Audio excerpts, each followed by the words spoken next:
السلام علیکم۔ معجزات محمد صلی اللہ علیہ وآلہ وسلم کے سلسلے میں ایک اور ویڈیو پیش خدمت ہے۔ امید ہے اس سے آپ کی علم اور ایمان میں اضافہ ہوگا۔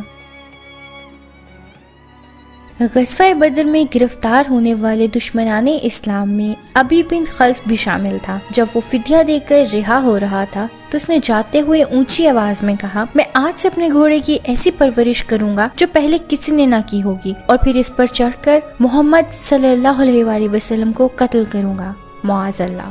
چنانچہ اس نے ہر روز اپنے گھوڑے کو 3 سات دانہ دینا شروع کر دیا، یہاں تک کہ غزوہ احد پیش آ گیا۔ غزوہ احد کے دن نبی کریم صلی اللہ علیہ وآلہ وسلم پر چاروں طرف سے تیروں اور تلواروں کی بارش ہو رہی تھی، لیکن آپ صلی اللہ علیہ وآلہ وسلم آخری دم تک میدان میں ڈٹے رہے۔ دشمنان اسلام نے جب یہ دیکھا تو ابی بن خلف للکارتا ہوا آپ کی طرف بڑھا۔ صحابہ کرام رضی اللہ تعالیٰ عنہ نے اس کا راستہ روکنا چاہا، مگر آپ صلی اللہ علیہ وآلہ وسلم نے اپنے سب ساتھیوں کو پیچھے ہٹ جانے کا حکم دیا اور ایک صحابی سے نیزہ لے کر اکیلے ہی اس کی طرف بڑھے۔ ابی بن خلف جسے اپنی بہادری پر بہت غرور تھا اور اس نے اپنے جسم کو لوہے کی زرہ سے مکمل طور پر ڈھانپ رکھا تھا، اور ابھی اس نے حملہ نہیں کیا تھا کہ آپ صلی اللہ علیہ وآلہ وسلم نے اس کی گردن پر، جہاں پر زرہ نہیں تھی، وہاں کا نشانہ لے کر نیزے کی انی اس کی گردن میں چبو دی۔ زخم لگتے ہی اس کے اوسان خطا ہو گئے اور وہ چیختا چلاتا ہوا الٹے پاؤں بھاگا۔ وہ برابر چیخ رہا تھا،